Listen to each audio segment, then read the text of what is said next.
As Brumas de Avalon, A Senhora da Magia, Livro 1, Capítulo 15. Desde que fora para Avalon, Morgana só deixara a ilha 2 ou 3 vezes, e apenas em curtas viagens ao interior, nas costas do Mar do Verão, para conhecer os lugares próximos que, apesar do desuso, conservavam sua velha força. Tempo e lugar não eram assuntos dos quais se tivesse de preocupar. Foi levada na ilha ao amanhecer em silêncio, envolta em mantos e véus de tal modo que nenhum olhar profano pudesse ver a consagrada, numa liteira fechada, de maneira que nem mesmo o sol poderia brilhar em seu rosto. Em menos de um dia de viagem, desde a ilha sagrada, ela havia perdido qualquer ideia do tempo, espaço e direção, perdida em meditação, vagamente consciente no começo do transe mágico. Houve ocasiões em que lutara contra o início do êxtase, mas agora recebia-o de braços abertos, entregando a mente à deusa, implorando interiormente para que esta penetrasse nela, que era seu instrumento, e a possuísse corpo e alma, a fim de que pudesse agir em tudo como a própria deusa. Cair da noite. Uma lua quase cheia apareceu imprecisa entre as cortinas da liteira. Quando os carregadores pararam, ela sentiu-se banhada numa luz fria como o beijo da deusa e sentiu-se fraca com o início do êxtase. Não sabia onde estava e nem isso tinha importância. Ia para onde a levavam, passiva, cega, em transe, sabendo apenas que ia ao encontro do seu destino. No interior de uma casa, foi entregue a uma mulher estranha, que lhe trouxe pão e mel, que Morgana não tocou, não interromperia o jejum, a não ser com a refeição ritual, e água que bebeu com vontade. Havia uma cama, colocada de maneira em que a lua batia nela. A mulher estranha ia fechar as janelas, mas Morgana impediu com um gesto imperioso. Passou grande parte da noite em transe, sentindo o luar como um toque sensível. Por fim adormeceu, mas várias vezes foi interrompida no sono, como um viajante inseguro que vai e vem, enquanto imagens estranhas passavam-lhe pela mente. Sua mãe, inclinando-se sobre o cabelo louro do intruso Gwydion, os seios brancos e o cabelo cor de cobre proibitivos em lugar de receptivos. Viviane, que sem saber como, estava transformada no animal do sacrifício e era levada pela senhora de Avalon a algum lugar, atada a uma corda, dizendo irritada: "Não é preciso puxar, eu vou." Raven gritando um grito silencioso. Uma grande figura cheia de chifres, metade homem, metade animal, abrindo de repente a cortina e entrando em seu quarto. Despertou e sentou-se na cama, mas não havia ninguém, apenas o luar e a mulher estranha dormindo tranquilamente ao seu lado. Deitou-se outra vez e dormiu outra vez sem sonhos profundamente. Cerca de 1 hora antes do amanhecer foi despertada. Agora, em contraste com a inconsciência do transe do dia anterior, estava perfeitamente lúcida e tinha plena consciência de tudo. O ar fresco e frio, a névoa impregnada de uma cor de rosa que anunciava o aparecimento iminente do sol, o cheiro forte das mulheres morenas e pequenas com suas roupas de pele mal curtidas. Tudo era preciso e tinha cores brilhantes, como se tivesse acabado de sair das mãos da deusa. As mulheres morenas cochichavam entre si, pretendendo não perturbar a sacerdotisa estranha. Morgana as ouvia, mas só sabia algumas palavras do seu dialeto. Depois de algum tempo, a mais velha delas, que a recebera e a levara para dentro da casa na noite anterior e de cuja cama havia partilhado, aproximou-se e trouxe-lhe água fresca. Morgana inclinou-se para agradecer-lhe e para fazer a saudação de sacerdotisa a sacerdotisa, e em seguida se perguntou por que o fazia. A mulher era velha, seu cabelo longo e embaraçado, preso com um pregador de osso, era quase todo branco. A pele morena tinha apagadas marcas azuis. A roupa era do mesmo couro tratado de maneira imperfeita que as outras usavam, mas sobre ela ostentava uma manta de pele de gamo, ainda com pelos presos a ela, pintada com símbolos mágicos, e em torno do seu pescoço prendiam 2 colares, um de belas contas de âmbar, nem a própria Viviane usava coisa mais bonita, e o outro de pedaços de chifres alternados com pequenas barras de ouro trabalhadas com arte. Tinha a autoridade da própria Viviane, e Morgana sabia que era a mãe tribal, a sacerdotisa do povo. Com suas próprias mãos, a mulher começou a prepará-la para o ritual. Tirou-lhe toda a roupa, deixando-a nua, e pintou as solas de seus pés e as palmas de suas mãos com tinta azul, retocando ainda o crescente em sua testa. No peito e na barriga traçou uma lua cheia, e logo acima da mancha negra do pelo púbico de Morgana pintou a lua nova. Rapidamente, e como se cumprisse apenas uma obrigação, abriu as pernas da moça e a examinou. Morgana, indiferente, sabia o que procurava. Para esse rito, sacerdotisa tinha de ser virgem, mas a sacerdotisa tribal não encontrou nada de errado. Morgana estava intacta, mas sentiu um momento de medo, embora que a mistura com um certo prazer, e no mesmo instante teve consciência de que estava com muita fome. Bem, habituara-se a não dar importância a isso, e depois de algum tempo a sensação desapareceu. O sol começava a surgir quando a fizeram sair, envolta num manto como a da velha, com os sinais mágicos pintados, a lua, os galhos do gamo. Tinha consciência de que seu corpo estava rígido e pegajoso com as tintas, e uma parte de sua mente, muito distante, olhava com espanto e um vago desprezo aqueles símbolos, de um mistério muito mais antigo do que a sabedoria druida em que fora tão cuidadosamente educada. Foi uma sensação momentânea, que desapareceu imediatamente, a crença de gerações tão antigas que nem se sabia ao certo quanto dera a esse rito o seu poder de sanidade próprios. Morgana viu a casa redonda de pedra atrás dela. Em frente havia outra, da qual saía, também levado, um jovem. Não o pôde ver claramente. O sol nascente batia-lhe nos olhos, e ela só percebeu que era alto, com cabelos louros e forte. Não é alguém deste povo, então. Não lhe cabia, porém, questionar.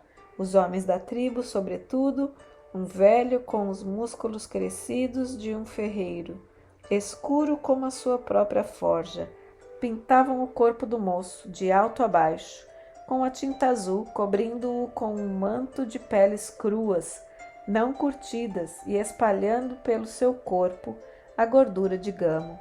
Em sua cabeça fixaram os galhos. A uma ordem em voz baixa, ele sacudiu a cabeça para que se certificassem de que estavam firmes, por mais que se mexesse. Morgana viu o jeito orgulhoso da cabeça do moço, e de repente teve uma consciência que lhe percorreu todo o corpo, fazendo-lhe doer as pernas e penetrando as partes secretas. Ele é o galhudo, é o Deus, é o consorte da donzela caçadora. Colocaram em sua cabeça uma grinalda de bagos vermelhos e coroaram-na com as primeiras flores da primavera. O precioso colar de ouro e osso foi reverentemente retirado do pescoço da mãe da tribo e colocado nela. Sentiu seu peso como o peso da própria magia. Seus olhos estavam ofuscados pelo sol nascente. Puseram alguma coisa em sua mão, um tambor, uma pele retesada sobre uma estrutura de arcos, e como se visse de longe, ouviu o tambor soar, batido pela sua própria mão. Estavam num morro, a cavaleiro de um vale coberto por floresta espessa, vazio e silencioso. Mas Morgana pôde sentir a vida que palpitava lá dentro. Os gamos movendo-se com pés silenciosos e leves, os animais subindo nas árvores, os pássaros nos ninhos, alçando o vôo, movimentando-se ao pulsar da vida no início da fase da primeira lua cheia da primavera. Voltou-se por um instante, olhando para trás. para a encosta do morro. Acima deles, traçada num branco calcário, uma figura monstruosa, se de um homem ou animal, ela não pôde dizer, pois seus olhos estavam enevoados. Era um gamo que corria, era um homem de pé, um falo ereto, e também pulsando com a onda da primavera. Não podia ver o jovem ao seu lado, apenas a vida que pulsava nele. Houve um solene silêncio de expectativa por toda a encosta do morro. O tempo cessava, voltava a ser transparente, algo no qual ela se movia, banhava, entrava livremente. O tambor voltara às mãos do velho, mas não se lembrava de tê-lo devolvido. Seus olhos estavam ofuscados pelo sol ao sentir as mãos do Deus entre as suas, abençoando-o. Alguma coisa naquele rosto, sim, antes que esses morros surgissem, ela havia conhecido esse rosto, esse homem, seu esposo, desde o começo do mundo. Não ouviu as palavras rituais que ela mesma pronunciou, apenas a força que havia nelas. Vai e conquista. Corre com os gamos, rápido e ligeiro, como as ondas da primavera, para sempre abençoados sejam os pés que te trouxeram aqui. Não tinha consciência do discurso, apenas do seu poder, de suas mãos que abençoavam, da força que saía do seu corpo através de seu corpo, como se fora a força do próprio sol, que por meio dela se transmitia ao homem que estava à sua frente. Agora o poder do inverno foi quebrado, e a nova vida da primavera irá contigo e te levará à vitória. A vida da deusa, a vida do mundo, sangue da terra, nossa mãe, derramando para o povo. Levantou as mãos, abençoando a floresta, a terra, sentindo as emanações da força percorrerem suas mãos como uma luz visível. O corpo do jovem brilhava como o dela, a luz solar. À volta deles, ninguém ousava falar, até que, ao retirar as mãos, Morgana sentiu o pulsar da força estender-se em todos eles, liberando o canto que cresceu à volta.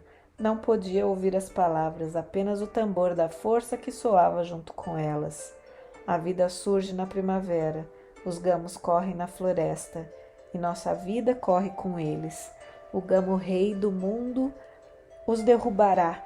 O gamo rei, o galhudo, abençoado pela mãe, triunfará.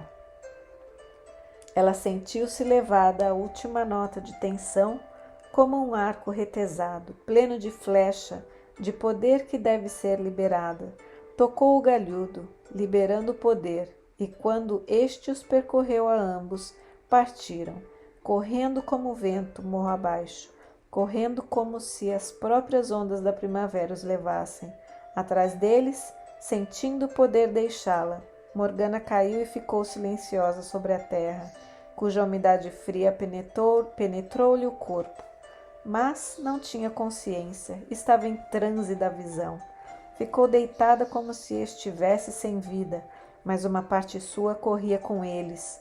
Pelo morro abaixo, corria com os homens da tribo atrás do galhudo, latidos como de cães, vinham atrás deles, e uma parte dela adivinhou que as mulheres davam esses gritos, estimulando a corrida. O sol elevou-se mais no céu, a grande roda da vida girando no firmamento, correndo inutilmente atrás de seu divino consorte, o filho negro. A vida da terra, os fluxos da primavera inundaram e fizeram vibrar os corações dos homens que corriam. Depois, tal como a onda segue o fluxo da maré, partindo das encostas iluminadas pelo sol, a escuridão da floresta fechou-se sobre eles, engoliu-os, e da corrida passaram os movimentos rápidos, com pés silenciosos, imitando o passo delicado do gamo. Eles eram os gamos, seguindo os galhos do seu galhudo, usando os mantos que mantinham enfeitiçados os gamos, os colares que significavam a vida como uma cadeia interminável, viver, comer e procriar, e morrer, e ser, por sua vez, comido para alimentar os filhos que vinham da mãe. Contém as crianças, mãe. Teu filho Gamo tem de morrer para manter a vida do seu filho negro. A escuridão, a vida interior da floresta fechando-se à volta deles, silêncio, o silêncio dos gamos. Morgana agora consciente da floresta como uma vida e dos gamos como o coração da floresta, lançou o seu poder e a sua bênção por toda a mata. Uma parte dela estava na encosta iluminada pelo sol em transe esgotada, deixando a vida do sol fluir através dela. Corpo, sangue e ser interior, e uma outra parte corria com os gamos e os homens até que ambos eram uma só coisa, fundindo-se num só, as ondas de vida que eram os gamos tranquilos em sua mata, os pequenos veados, suaves e esguios, e a vida correndo neles, como corria no corpo dela, as ondas de vida que eram os homens penetrando silenciosa e atentamente em meio às sombras. Em algum ponto da floresta sentiu o gamo-rei levantar a cabeça, cheirar o vento, consciente do cheiro de um inimigo, um dos seus, um da tribo, estrangeira da vida. Ela não sabia se era o gamo-rei de 4 patas ou o de 2 pernas que abençoara. Eram uma só coisa na vida da terra-mãe, e a sorte deles estava nas mãos da deusa.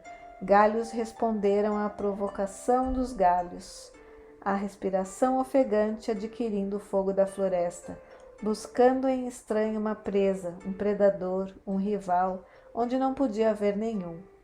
A deusa tinha começado, chocando-se em meio à vegetação mais rasteira, a corrida dos homens atrás deles apenas mais silenciosa, correndo, correndo, até que as pancadas do coração pareceram explodir no peito, correr até que a vida do corpo esmague todo conhecimento e todo pensamento, correr, buscando e sendo buscado, correr com o gamo que foge e com os homens que perseguem, correr com a vida pulsante do grande sol e as emanações da primavera, correr com o fluxo da vida.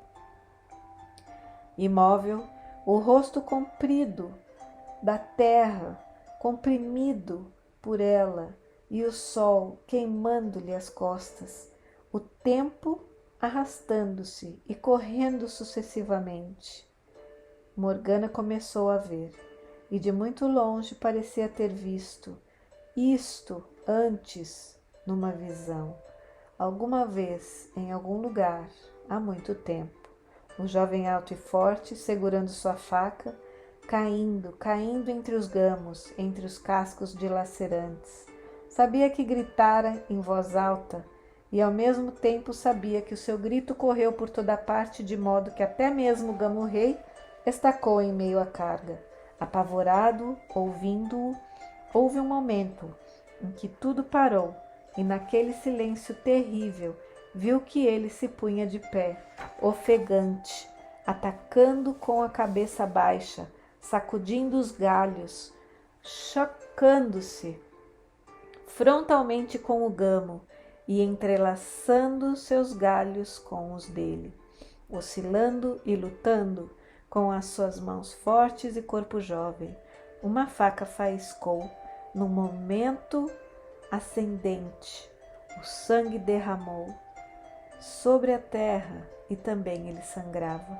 O galhudo, sangue nas mãos, de um longo corte lateral, o sangue correndo sobre a terra, o sacrifício feito à mãe para que a vida se alimentasse do sangue dela.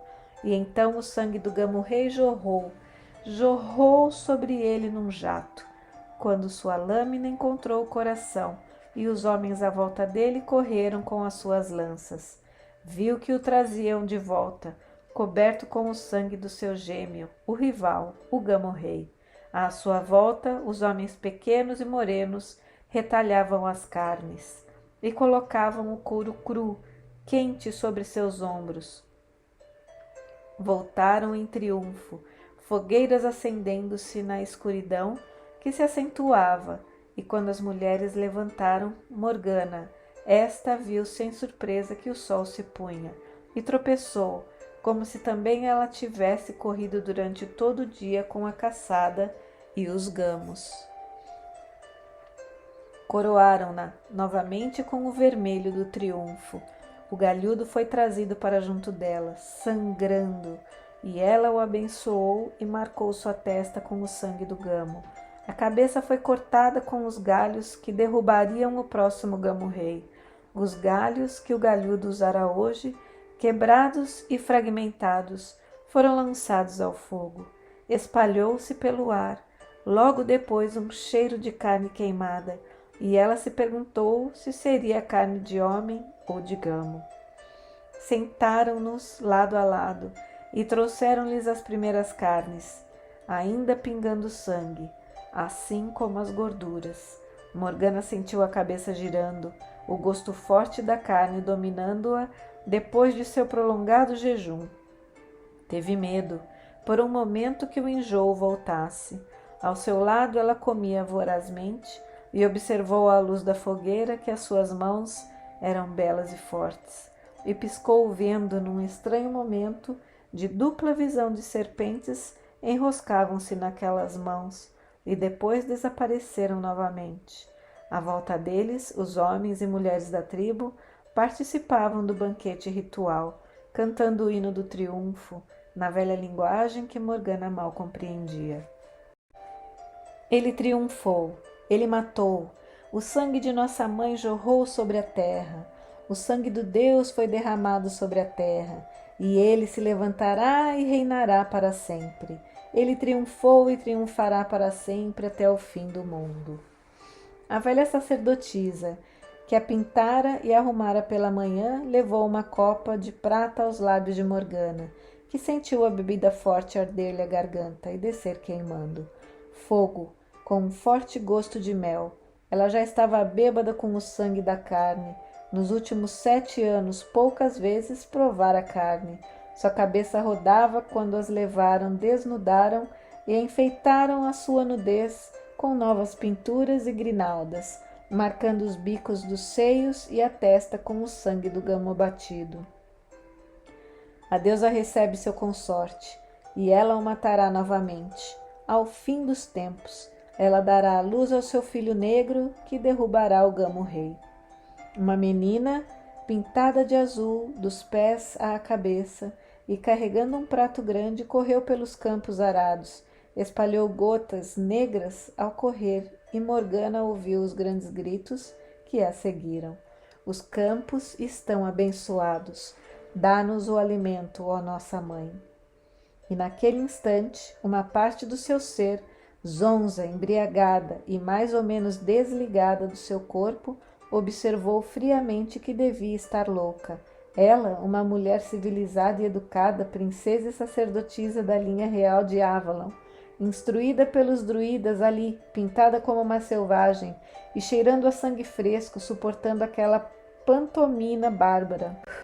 E então tudo desapareceu novamente, quando a lua cheia, serena e orgulhosa, levantou-se por sobre as nuvens que a tinham ocultado. Banhando-se nua ao luar, Morgana sentiu a luz da deusa escorrendo sobre ela e através dela. Ela não era mais Morgana, não tinha nome, era sacerdotisa e donzela e mãe. Penduraram uma grinalda de bagos vermelhos em torno de suas virilhas. O simbolismo grosseiro provocou-lhe um súbito medo e sentiu todo o peso da virgindade pulsando-a e inundando-a como uma onda de primavera. Uma tocha brilhou aos seus olhos e levaram-na para a escuridão, ecoando silêncios acima e além dela uma caverna. À sua volta, nas paredes pôde ver os símbolos sagrados pintados desde o princípio do tempo: o gamo, os galhos, o homem com os galhos na testa, a barriga crescida e os peitos cheios. Ela que dá a vida. A sacerdotisa deitou Morgana num leito de peles de gamo. Por um momento teve frio e medo e tremeu, o que fez a testa da velha franzir-se de compaixão. Tomou Morgana nos braços e beijou-a nos lábios. E ela agarrou-se por um momento à mulher num súbito terror, como se os seus braços acolhedores fossem os da sua mãe. e então ela sorriu e beijou-a novamente, e tocando-lhe os seios numa bênção, se foi. Ficou deitada, sentindo a vida da terra à sua volta. Ela parecia expandir-se, encher toda a caverna de pequenos desenhos pintados em seus seios e barriga, e acima dela a grande figura desenhada em calcário, homem ou gamo, com o falo ereto. A lua, invisível fora da caverna, inundava o seu corpo com luz, como se a deusa surgisse dentro dela, alma e corpo. Estendeu os braços, e a sua ordem sabia que lá fora da caverna, à luz dos fogos fecundantes, homem e mulher atraídos um para o outro pelos impulsos pulsantes da vida se juntavam. A menina pintada de azul, que levara o sangue fertilizante, foi atraída para os braços de um velho e musculoso caçador. E Morgana viu a sua rápida luta, seu grito, e ela desaparecer sob o corpo do homem, as pernas abrindo-se à força irresistível da natureza. Via sem ver, os olhos fechados para proteger-se do brilho da tocha, ouvindo os gritos. Ele chegou à porta da caverna, os galhos retirados da cabeça, o cabelo louro espalhado, o corpo untado de azul e manchado de sangue, a pele branca com o desenho branco no corpo da enorme figura acima da caverna. O galhudo, o consorte, ele aproximou-se também, tonto, nu, trazendo apenas uma grinalda como a dela, em torno das virilhas. E Morgana pôde ver a vida ereta, surgindo nela como na figura desenhada acima da caverna. Ajoelhou-se ao seu lado, e à luz da tocha, tonta, pôde notar que não era mais do que um rapaz. Não era do povo pequeno, mas alto e louro. Por que escolheram um rei que não é do seu povo? O pensamento atravessou-lhe a mente como um raio de lua e desapareceu. Já não pensava em nada.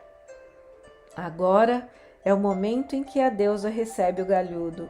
Ele se ajoelhou junto do leito de peles de gamo, balançando-se, piscando a luz da tocha. Ela estendeu-lhe os braços, agarrou suas mãos, puxou-o, sentindo o calor macio e o peso de seu corpo. Teve de guiá-lo. Eu sou a grande mãe que conhece todas as coisas, que é donzela e mãe, sábia, guiando a virgem e seu consorte. Ofuscada, aterrorizada, semiconsciente, apenas sentiu a força da vida tomar posse de ambos, movendo o seu corpo sem vontade, movendo-o também, guiando vigorosamente para a penetração nela, até que ambos se mexiam sem saber que força os dominava. Ela ouviu-se gritar, como se estivesse à distância. Ouviu a voz dele, alta e trêmula no silêncio, sem saber o que ambos haviam gritado naquele momento. A tocha bruxuleou e apagou-se na escuridão, como se toda a energia feroz da jovem, ainda dele, tivesse explodido e jorrado em seu ventre. Ele deu um gemido e caiu sobre ela, inerte, apenas arfando. Afastou-o suavemente, aninhando o seu peso nos braços, segurando-o com um calor cansado. Sentiu que ele beijava-lhe o seio nu, e então, lenta e cansadamente, a respiração dele tranquilizou-se até o normal, e em um momento notou que ele dormira em seus braços. Beijou os cabelos louros e o rosto macio com uma ternura selvagem, e também adormeceu. Quando acordou, a noite ia alta, o luar penetrava a caverna, estava totalmente esgotada, todo o corpo doía, e tateando entre as pernas sentiu que sangrava. Jogou para trás o cabelo úmido, olhando à luz do luar, o corpo pálido e estendido que ainda dormia o sono do cansaço ao seu lado. Era alto, forte e belo, embora ao luar não pudesse ver claramente as suas feições. e a visão mágica abandonara. Agora era apenas a luz e o brilho da lua, não mais a face irresistível da deusa. Voltava a ser Morgana, não mais a sombra da grande mãe. Era ela mesma outra vez, e sua mente entendia com clareza o que se passara. Pensou um instante em Lancelot, a quem havia amado e a quem desejara fazer dom da sua virgindade, que fora agora entregue não a um amante, mas a um estranho sem rosto. Não, não podia pensar assim. Não era uma mulher, era uma sacerdotisa, e dera a força da virgem ao galhudo, como havia sido determinado ao seu destino antes que as muralhas do mundo fossem construídas. Aceitara o seu destino como sacerdotisa de Avalon e sentia que alguma coisa de muito importante acontecera ali na noite passada. Teve frio e deitou-se, cobrindo-se com a pele de gamo. Seu nariz torceu-se um pouco com o cheiro. Haviam espalhado ervas doces de modo que, pelo menos, não havia pulgas. Experimente em calcular o tempo, adivinhou que faltava 1 hora para o nascer do sol. Ao seu lado, o rapaz, percebendo que ela se mexia, sentou-se sonolento. Onde estamos? Ah, sim, lembro-me, na caverna. Ora, já está amanhecendo. Sorriu e estendeu-lhe a mão. Morgana deixou que a puxasse para ele e a beijasse, envolvendo-a com seus braços fortes. A noite passada você era deusa, mas acordo e vejo que é uma mulher. Ela riu suavemente. E você não é o Deus, mas um homem. Acho que já chega de ser Deus, e além disso parece-me um tanto presunçoso isso, para um homem de carne e osso, disse apertando-a contra seu corpo. Estou satisfeito em não ser mais do que um homem. Talvez haja um momento para ser deusa e Deus, e um momento para ser apenas carne e osso, murmurou. Eu tive medo de você a noite passada, confessou ele. Pensei que fosse a deusa, tão majestosa estava, e você é tão pequena. De repente ele pestanejou. Ora, você fala a minha língua. Eu nem percebera isso. Então não é desta tribo? Sou uma sacerdotisa da ilha sagrada. E a sacerdotisa é uma mulher. Suas mãos continuaram explorando delicadamente os seios de Morgana, que se eriçaram com uma súbita vida e ânsia ao seu toque. Você acha que a deusa ficará zangada comigo se eu preferir a mulher? Ela riu e respondeu, a deusa conhece o comportamento dos homens. E a sua sacerdotisa?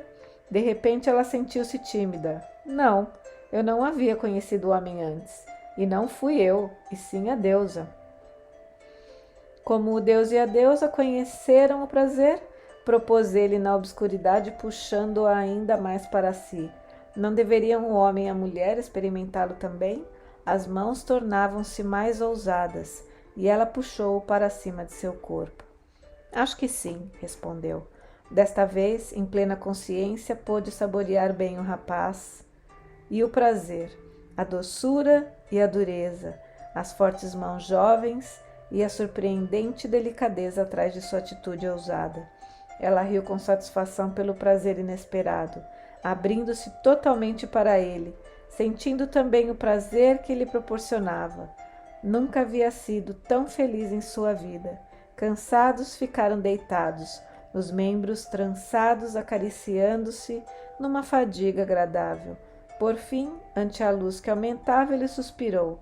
Dentro em pouco virão à minha procura, e ainda há muitas outras coisas a fazer, parecidas com isso. Serei levado a um lugar e receberei uma espada, e outras coisas. Sentou-se e sorriu para ela, e gostaria de lavar-me, de ter roupas adequadas a um homem civilizado, e livrar-me de todo esse sangue e essa tinta azul.